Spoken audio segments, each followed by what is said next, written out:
down Fifth Avenue, coming across the shop window. She's on her way to work. She sees something in the shop window she really likes. It's a fantastic bag that absolutely to die for. She'd like more information about it. Unfortunately, it's early morning. The store is closed. You know, she'd like to know the price. She'd like to know the brands, maybe the materials. Maybe she'd like to do some price comparison on it as well. Well, she whips out her cell phone, touches it to the shop window, and walks away. First scenario. Second scenario, you have Tim here, who's sitting with friends at a cafe, and Susan walks by. Now, he remembers meeting her at some time in the past, but you know, he hadn't had time to actually grab her contact information. He didn't grab her business cards. It turns out, his friends tell him she'd be an amazing business associate. Well, this time he's not going to miss her.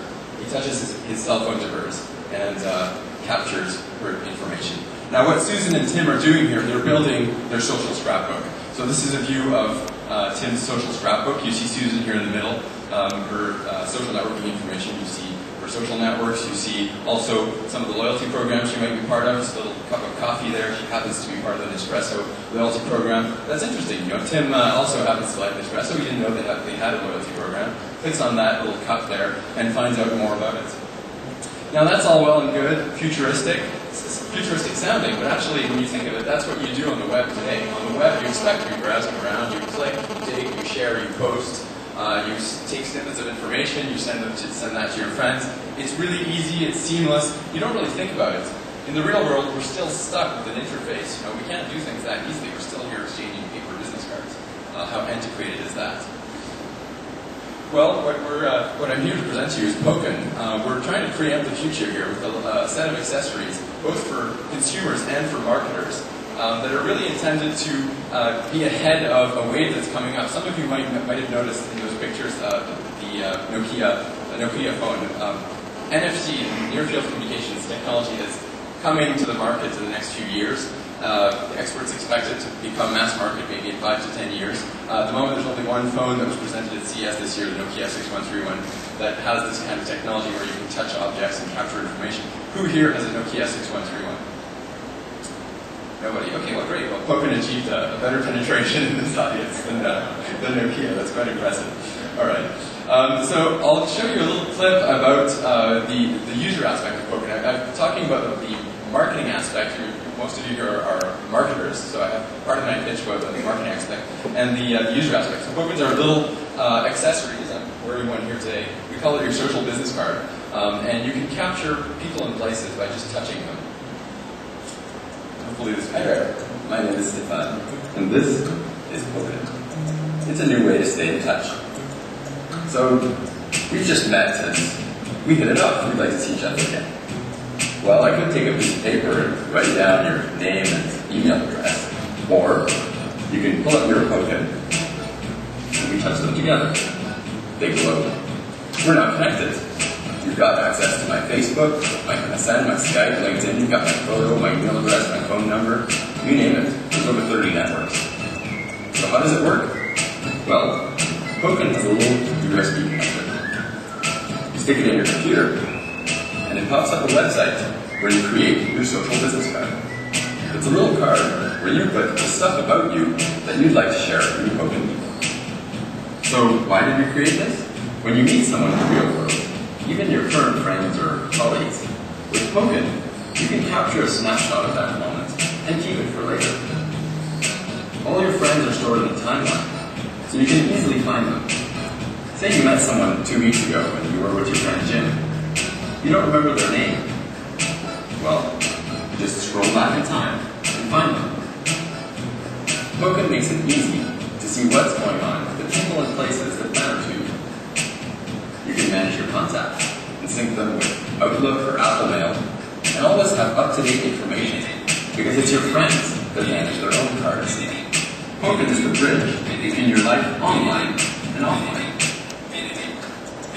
Pokens come in lots of different designs, shapes, and sizes, and they all work seamlessly together. Poken is a new way to meet, connect, and stay in touch. You Google, you text, you chat, you Poken.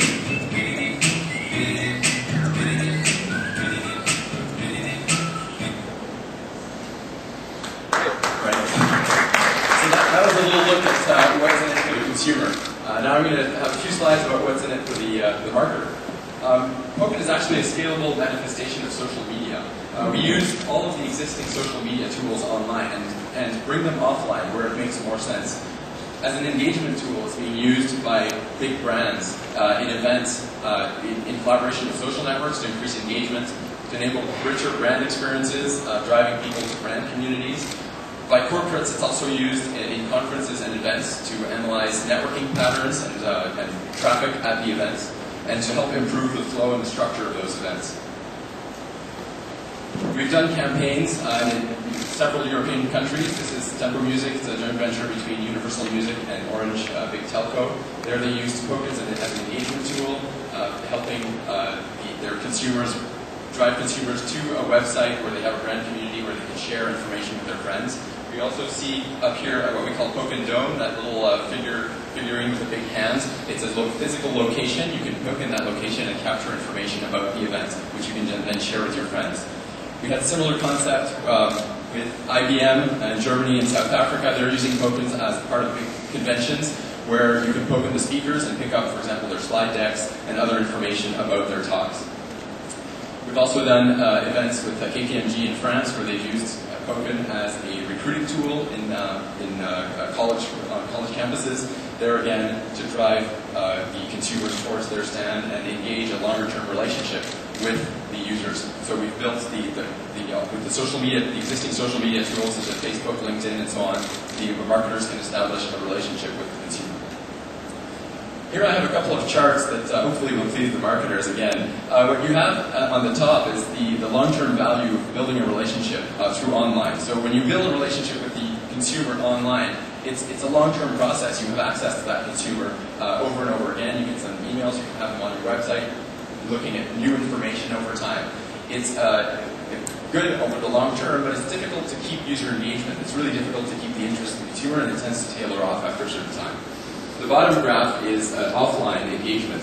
So here you imagine, for example, a taste campaign. You have access to the consumer right there and then. You have a high impact, but then the impact tailors off very quickly. As soon as that consumer leaves your event, you have no idea what he's doing. You don't know where they're going, who they're talking to, and so on and so forth. What Poken does is basically combine the online and offline. And what we're seeking here is to have much higher performance in terms of user engagement, because you're able to engage the user through offline events and build a long-term online relationship. And so the performance of your access to the consumer is constantly increasing over time. You also have a lot more flexibility because through online, as you know, you can react much more quickly to consumer demands. This is where we're going. I took those futuristic scenarios at the very beginning. Well, we can actually do that today with Poken.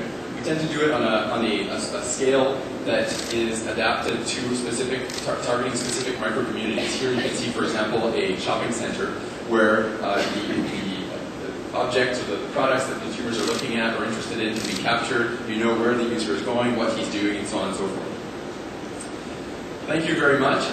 The last comment that I wanted to bring up is that really the most powerful way to engage your consumers is through the impressions that their peers can communicate to them. And really what we're doing is not reinventing new media marketing. We're using all of the existing new media marketing tools online and helping the users communicate better with their friends, with their peers, and making it more relevant because it's also in the real world. We have a stand at the back there for those of you that don't have a Poken yet and want to simplify your networking here. Please, you're welcome to pop by and I'll answer any questions back there. Thank you.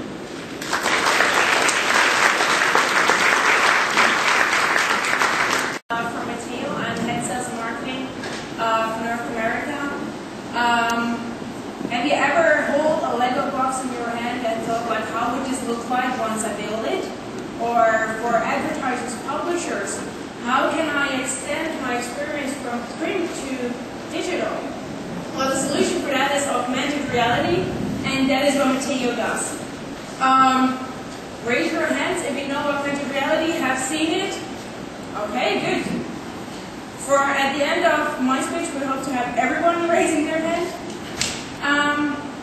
So as a use case too, that's why we have Nueva here for a live demonstration. This is a use case what we have done together with Popular Science. People, they wanted to provide their readers an additional experience This was done in collaboration with General Electric, who wanted to show more of the technologies that they're doing.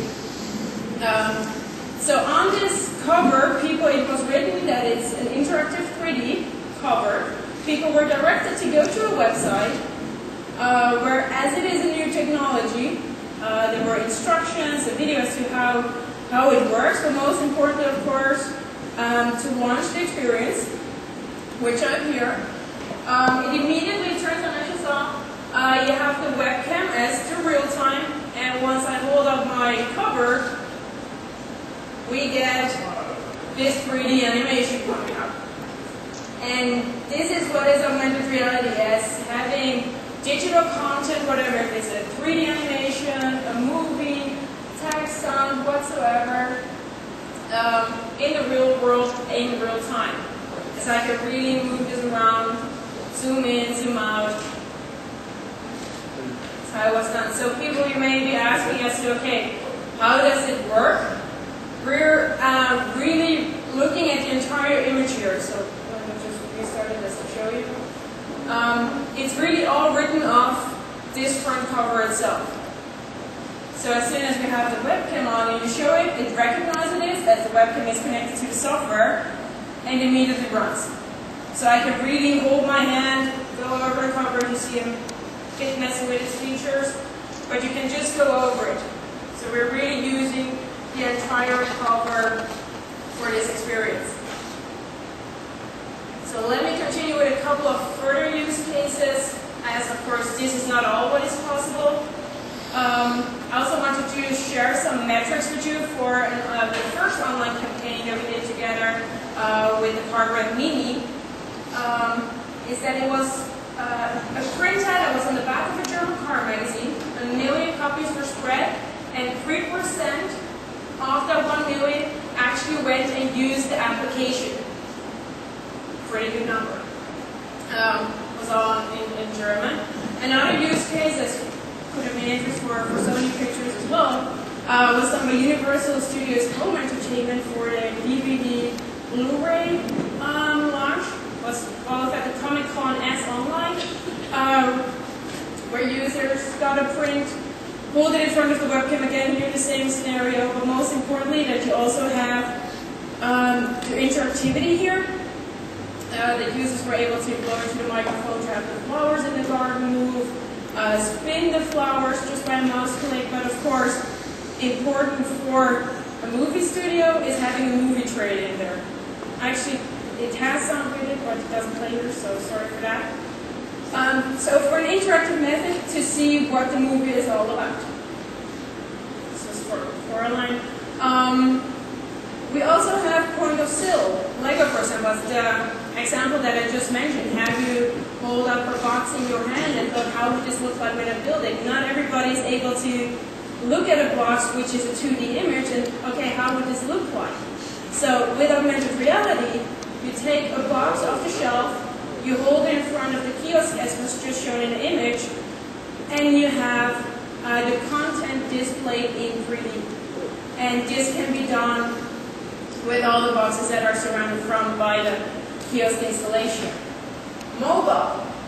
Next big thing, we're very excited about it. Ultimate device for augmented reality. Everyone has one, you have it with you. So imagine sitting at your breakfast table or being in a shop and just pointing your mobile device to, in this case, a cereal box and having fun entertainment, in this case, a commercial or product information being displayed immediately on the specific ad or product itself. So it can be both entertainment as informative.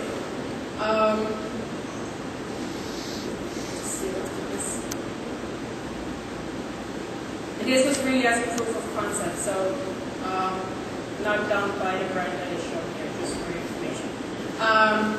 Outside, walking over Times Square and looking at billboards, or being at an area with a lot of companies, you're able to point your phone to it based on couple of as location, as for GPS location, or really just using the environment itself, being able to display information or scaring people off if you don't want to institute, or just to place that for the sake of it.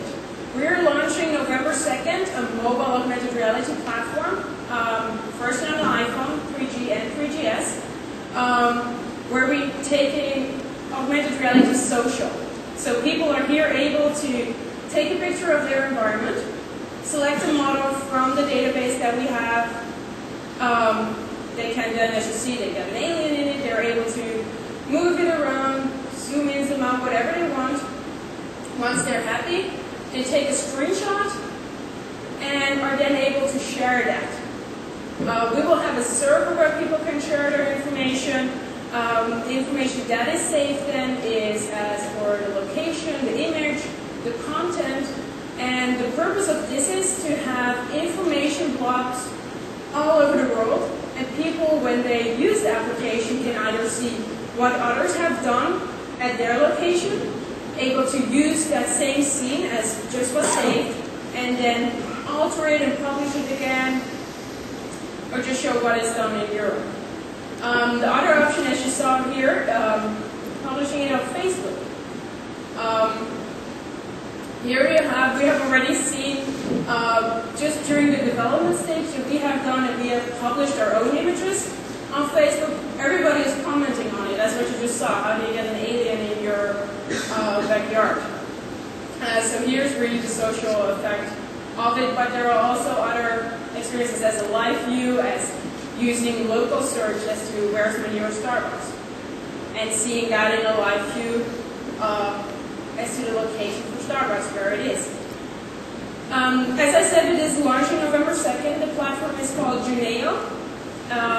It's first launching on iPhone and later on coming Symbian, Windows, Mobile, Android, as it's really important that we have cross-platform compatibility.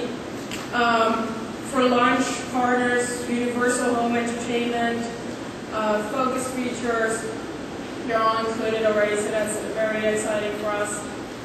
I say welcome to an augmented world.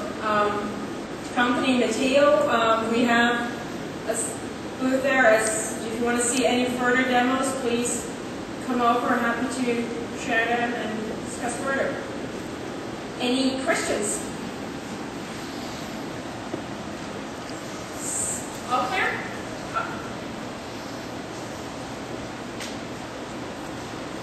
My name is Giancarlo Chitti. I'm from Italy, from a venture capital company. I would like to know if you have some patents of this product. Yes, we have multiple patents over Europe, US. Yes, that's most important for, of course, being in the software industry. The company also, just for your information, the headquarters are Munich, Germany. It's a self-funded, non-venture capital, profitable over the last couple of years. Company has been founded in early 2003, so we've been around for a while. And we have the office in San Francisco and also in Seoul, South Korea.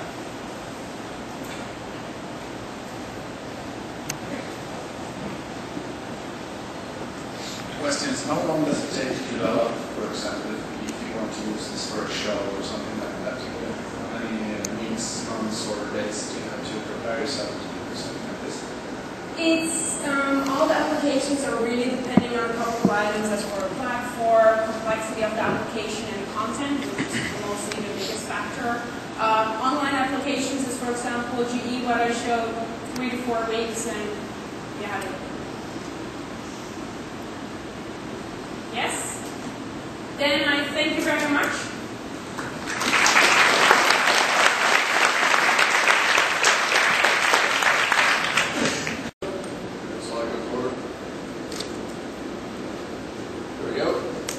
So last year, my girlfriend and I were planning a trip to Thailand. It's very exciting. It's our first trip together, so we're waking up early on Sunday mornings and pouring a cup of coffee and sitting around and looking at all the great stuff that we can do when we're on our vacation.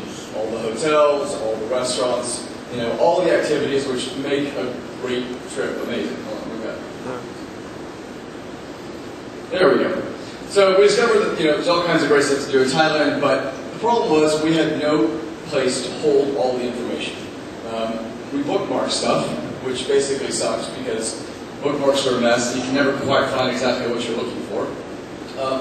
We pasted stuff into Word documents, which sort of creates a whole other kind of problem. And then finally we printed stuff out, which is kind of the worst because the last thing you need is more paper sitting on your desk, right? So in the end, what we concluded is that there's no good way to hold on to all your travel information when you're planning a trip. Let me say that again. There's no good way to hold on to all the travel information that you gather when you're getting ready to go on vacation. And so we thought this was a big problem that needed solving. As a result, we created Glider.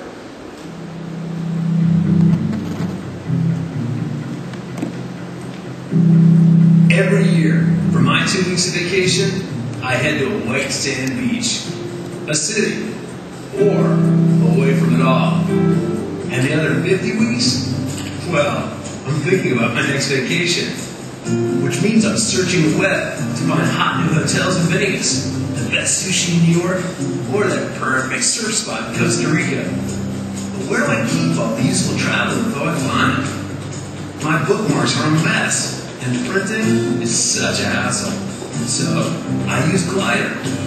Glider is a research tool that lets me gather and save travel info from across the web.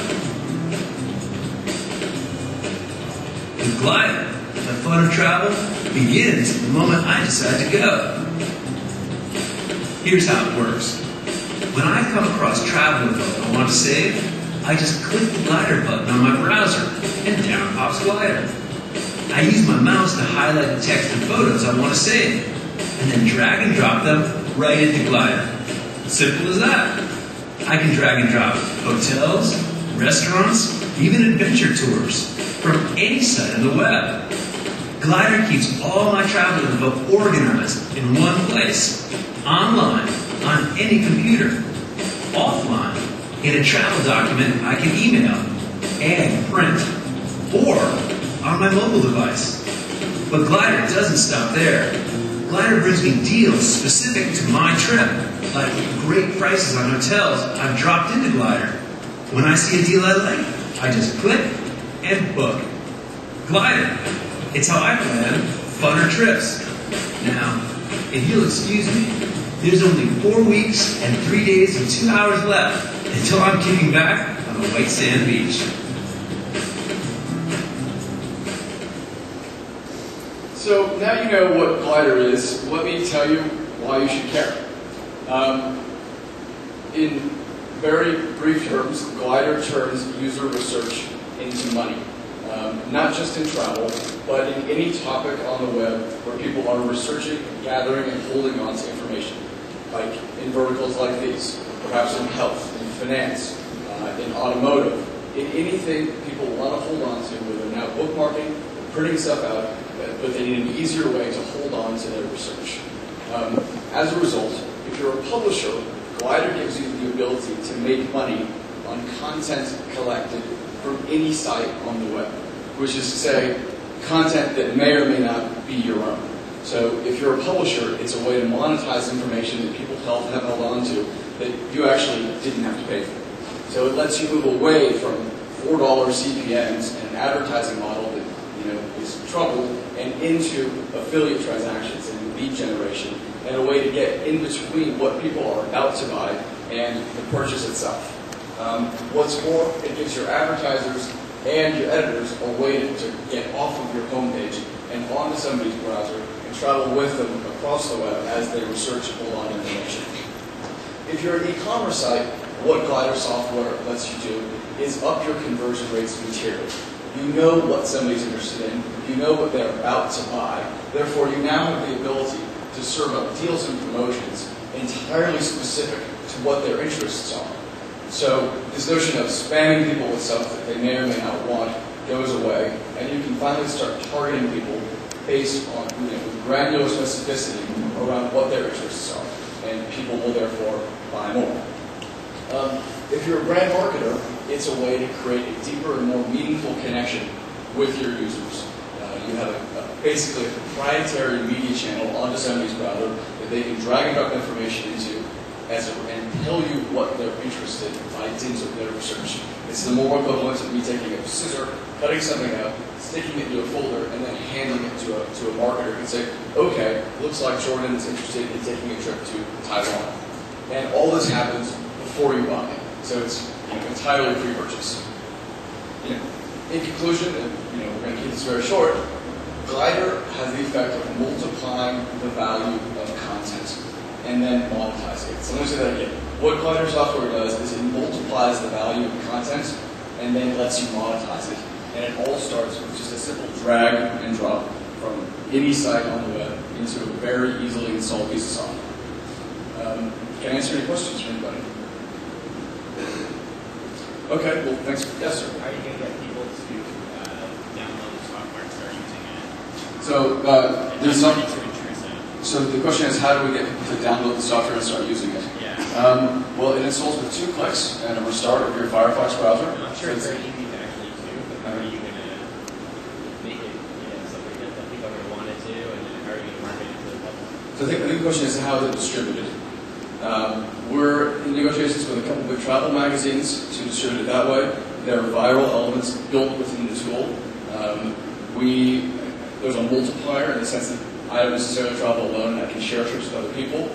We have a feature called Ask Around, which basically lets you leverage your network of Facebook friends to ask specific travel questions. So this whole idea of, well, look, there's TripAdvisor and all this information, but I've got no idea who's giving me travel advice, falls by the wayside, and suddenly I can ask people I know or friends of friends specific questions about my journey. Other questions? Thank you very much. Please, we're have a booth in the back, and we'd be pleased to answer any questions you may have. The company is YCD Multimedia. As you heard from Noam a little earlier, our company primarily works with retailers on how to use digital media, how to upload it into our web-connected platform, and target it into the retail environment. The company was founded about 10 years ago. You were here yesterday when they played the little clip about the first downloadable newspaper. It took about 2 hours. So 10 years ago, we weren't delivering high-definition files and flash files. We were delivering audio files. So using music to enhance the environment. So marketers were able to schedule their media, their music, their background music, by day part and by geographic location. If you fast forward to today, especially in New York City, you see screens everywhere. You see screens in the cab, on top of the cab, on top of the subway station, in the subway station, and in about every retail environment you could walk into.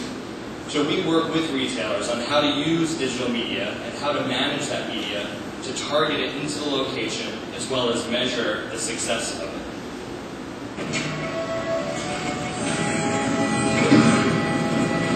Hello, Mr. Yakamoto. Welcome back to the Gap. How does assorted tank tops work out for you? Mr. Yakamoto.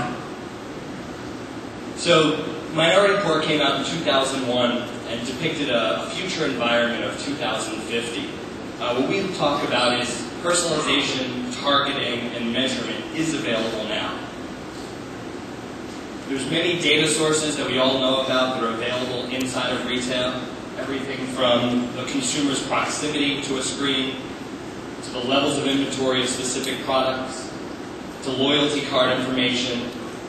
And the final two is what we're presenting back in the break area, and we'll talk a little about is demographic targeting and transactional targeting. With demographic targeting, we're using information from a camera that's embedded inside of a screen to make assumptions about a person, their gender and their age group, and allowing a marketer to deliver a different message to the person in front of the screen. The logic can be programmed if there's multiple people in front of the screen to take a composition and to look at how many people are in front of the screen. It can also be used as a measurement tool. So as far as from an out-of-home advertising standpoint, we can now give a marketer the ability to measure how many people looked at their promotion. On the side of transactional integration, this is, again, a little what Noam spoke about. We take a screen that's placed at the point of sale. In this case, in quick service restaurants, we know that the purchase decision is made at the point of sale. And based on what the person's ordering, we're able to deliver them a relevant message. person comes in and orders the #1 combo Whopper meal, we're able to deliver them the correct upsell message. Now again, we did hear about that the cashier could do this, but we know there's no compliance around cashiers delivering the relevant message. So in this case, with digital media, we're able to ensure compliance around delivering this message. This message can be tailored based on what the person's actually purchasing. And also, we're reassuring the person that they're getting the order correct. Again, you walk around New York and there's a language barrier sometimes between the cashier and the consumer. Here, we're reiterating again what the person's ordering.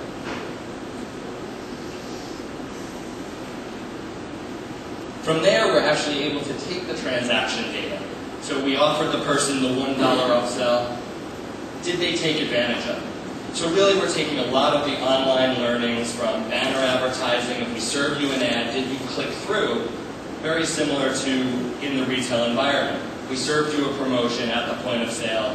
Did you take advantage? How did that product perform in that basket after we served you the promotion? Our product YCD ramp gives the marketer really the ability from a central location to manage all of their branded media, to manage who's allowed to upload the media, deliver it, schedule it. Right here, Tom Hess from Sony Music. And I was sitting right there, and I heard him say something to the effect of, kids are downloading on LimeWire. I'm thinking like, LimeWire. I haven't heard that in 3 years. Like, honestly, I haven't heard that in a really long time.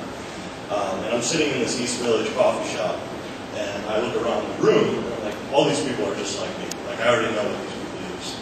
And I'm thinking to myself, if only there's a way that I could go and talk to people that are outside of my social graph, that aren't necessarily the same demographics as me, and maybe get a better idea of what's going on.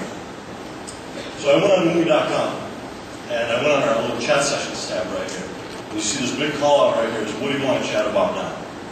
And I put in right there, so where do you get your music? Straight up question to anybody that wants to answer it.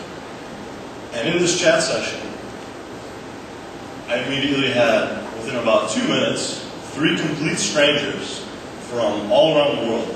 Oakland, California, Las Vegas, Nevada, and London, I believe.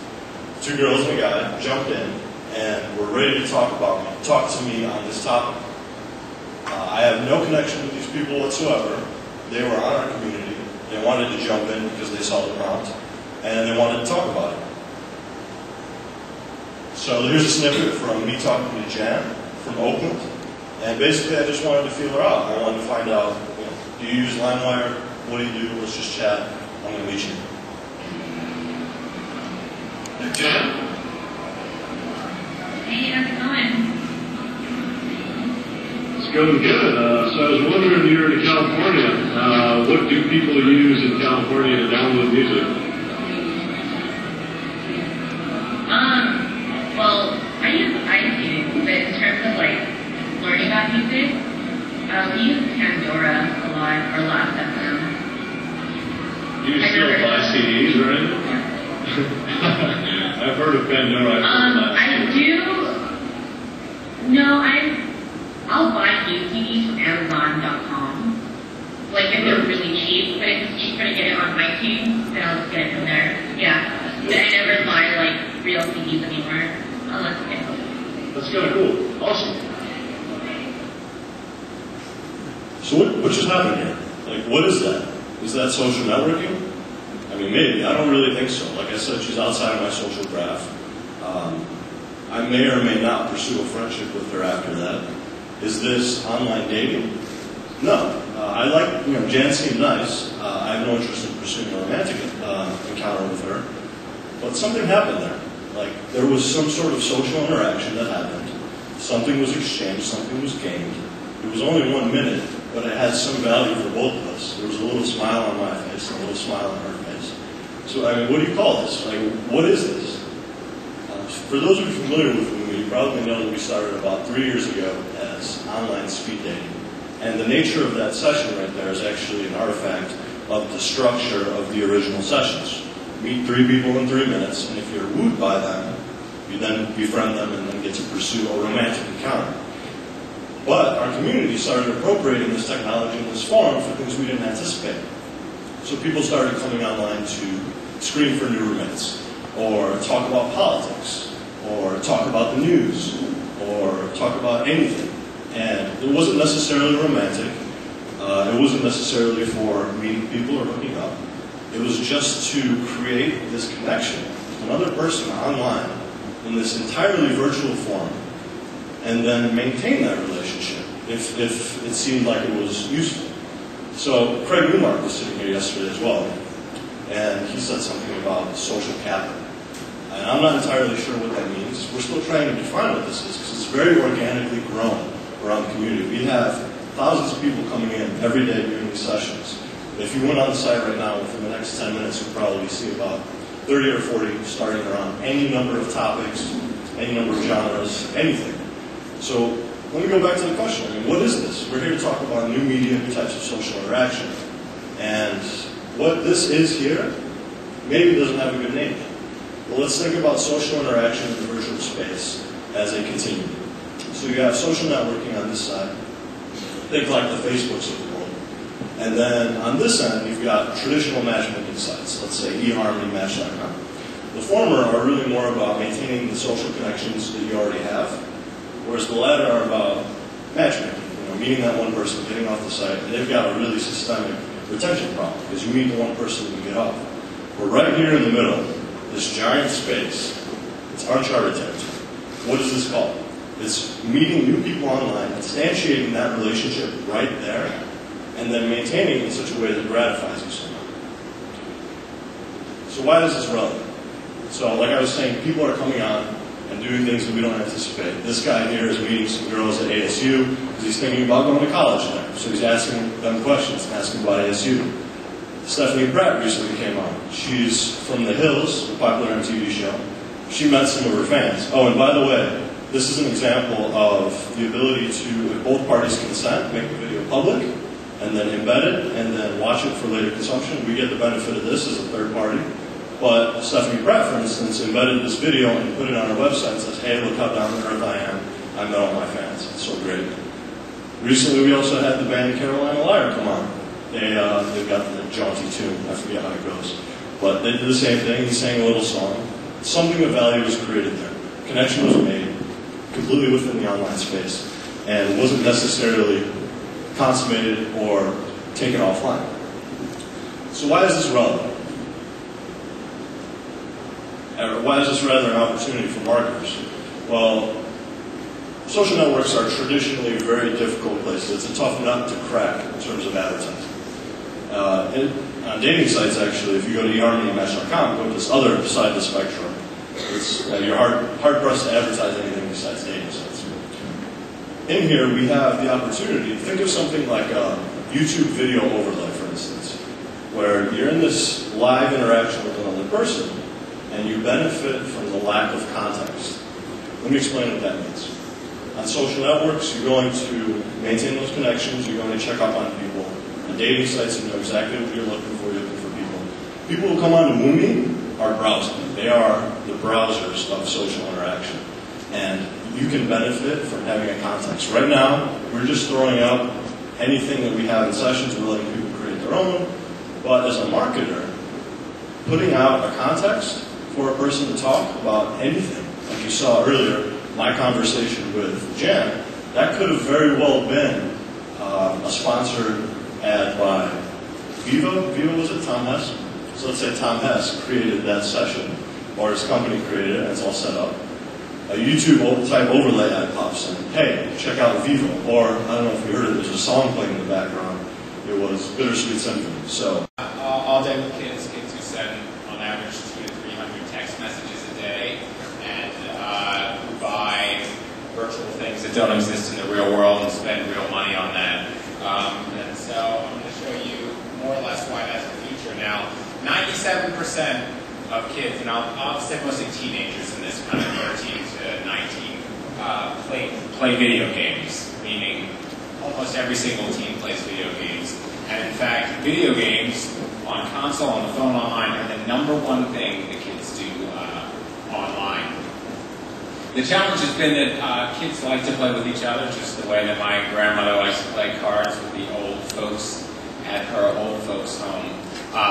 but only 1 out of 4 do that kind of social thing, or I still like to play Monopoly or Life or whatever with my neighbors, or the invention of multiple screens.